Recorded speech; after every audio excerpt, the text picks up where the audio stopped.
Nomor 34. Sifat warna rambut pada manusia diatur oleh gen tunggal G pada autosom yang memiliki dua alel. Alel dominan G menghasilkan rambut berwarna hitam, sedangkan G kecil menghasilkan rambut berwarna putih. Anda sedang mengamati dua keluarga dengan silsilah di bawah ini. Fenotipe warna rambut yang sesuai dengan warna asiran pada individu yang bersangkutan. Fenotipe berarti sifat yang tampak ya.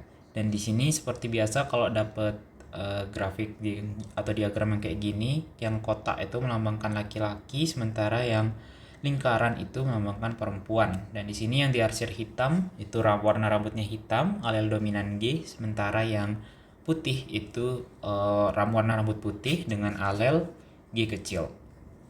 Oke, untuk menjawab pertanyaan di sini, 4 pertanyaan ini, pertama-tama kita harus tahu dulu. Kita identifikasi alel yang ada pada setiap individu di keluarga ini. Kita mulai dulu dari yang udah pasti. Di sini dikatakan kalau rambut putih itu dihasilkan oleh alel G atau gen tunggal G yang hurufnya kecil. G kecil, G kecil. Berarti di sini juga sama. G kecil, G kecil. Nah, sekarang buat cari tahu apa alel atau gen yang dimiliki oleh ini si suaminya dan ini si istrinya yang berambut hitam, kita perlu lihat dari keturunannya. Di sini keturunannya ada 4 orang, 3 orang berambut putih dan 1 orang berambut hitam. Berarti di sini dia nggak mungkin untuk si suaminya ini memiliki alel dominan G, homozigot maksudnya. Dia pasti akan heterozigot. Karena di sini kan kemungkinannya 2, dia rambut hitam entah dia homozigot dominan atau dia heterozigot.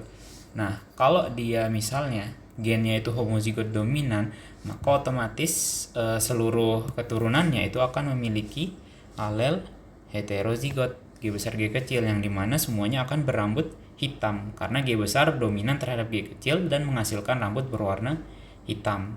Dan di sini ada 3 anakan yang rambutnya warna putih. Berarti di sini untuk si suaminya itu memiliki rambut hitam dengan alel dominan G yang heterozigot. Di kemungkinan besar yang ini ya. Sehingga bisa dihasilkan keturunan yang berambut putih maupun yang berambut hitam. Kalau disilangkan nanti yang ini berarti G kecil G kecil.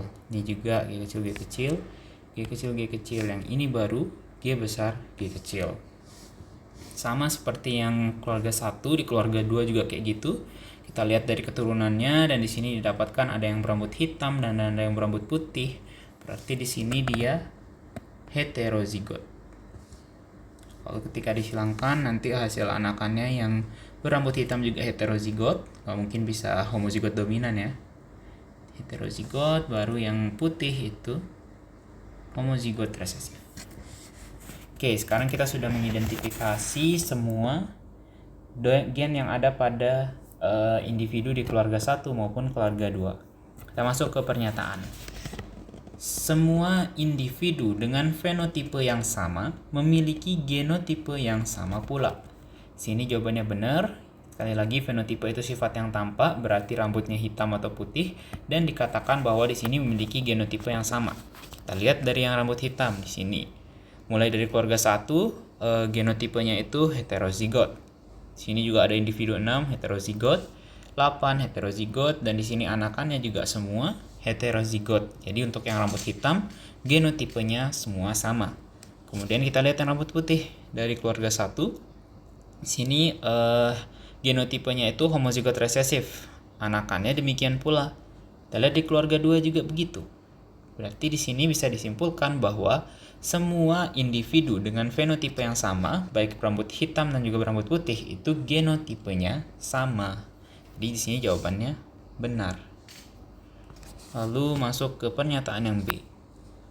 Peluang dihasilkan anak dengan fenotipe rambut seperti keluarga 1 sama dengan keluarga 2. Oke, di sini jawabannya benar. Kenapa demikian? Karena kita lihat aja dari genotipe induknya. Sini genotipe induknya heterozigot dominan dan juga homozigot resesif. Dan di keluarga 2 juga demikian. Berarti di sini antara keluarga 1 dan juga keluarga 2 itu indukannya atau orang tuanya ya, karena ini masih manusia. Orang tuanya itu memiliki genotipe yang sama sehingga peluang untuk dihasilkannya fenotipe dengan rambut yang sama antara keluarga 1 dan 2 itu sama. Hanya saja di sini berbeda karena apa? Ya karena ini kan peluang aja, masih peluang aja. Jadi bisa iya bisa enggak. Dan di sini juga untuk jumlah anakannya itu sama-sama 4. Jadi di sini jawabannya benar. Terutama kita tinggal melihat ke genotipe dari induknya. Lanjut, yang C.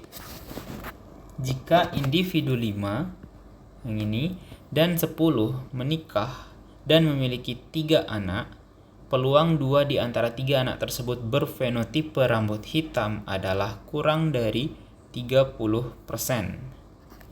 Oke, jadi di sini dinyatakan kalau si 5 sama 10 ini nikah, punya 3 anak, peluang 2 dari 3 anak tersebut berfenotipe rambut hitam adalah kurang dari 30%. Nah, kita nikahin dulu deh. 5 tadi genotipenya. Aduh, di sini aja. G kecil. Lalu dia nikah sama si 10. 10 tuh yang heterozigot. G besar, G kecil. Ya udah kita silangin aja langsung. G besar ke sini. Jadi G besar, G kecil sama G kecil ke sini.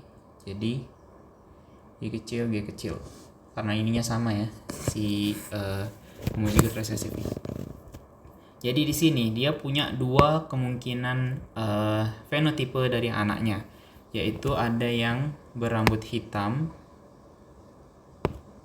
heterozigot itu 50%, dan juga yang berambut putih, homozigot resesif itu 50%, 1:1 ya. Dan sekarang di sini ditanyakan peluang 2 dari 3 anaknya memiliki rambut hitam kurang dari 30%. Berarti 2 dari 3, 2/3 kali 50%. Berapa nih? Ya kurang lebih 100/3 ya persen. Ya plus minus 33,33%. Nah, jadi di sini jawabannya itu adalah peluang 2 dari 3 anak tersebut memiliki fenotipe rambut hitam adalah 33,33%, bukan kurang dari 30%. Jadi jawabannya salah. Jadi kalau udah ngerjain ini, pas sudah nemu sampai 50%, jangan berhenti di sana ya, dikalikan dulu sama peluang yang ditanyakan. Di sini peluang 2 dari 3 anak, berarti dikalikan dengan 50% tadi. Oke, jadi jawabannya salah. Kita lanjut ke pernyataan yang D. Diketahui jenis kelamin anak yang dihasilkan dari 2 keluarga adalah sebagai berikut. Anak 1 laki, anak 2. Keluarga Pak Bambang di sini anaknya laki-laki semua, dan keluarga Pak Idi perempuan laki. Peluang dihasilkan anak dengan susunan seperti keluarga Bambang itu lebih kecil dibandingkan keluarga Pak Idi. Sini jawabannya salah. Dan di sini saya juga nggak terlalu paham ya tentang pernyataan yang D ini, karena tiba-tiba dikaitkan dengan jenis kelamin dan dinyatakan bahwa keluarga Bambang itu lebih kecil kemungkinannya dibandingkan keluarga Pak Idi. Tapi salah, berarti lebih besar potensi dihasilkan anak-anak yang semuanya laki-laki dibandingkan yang acak seperti pada keluarga Pak Idi ini. Dan di sini jawabannya salah.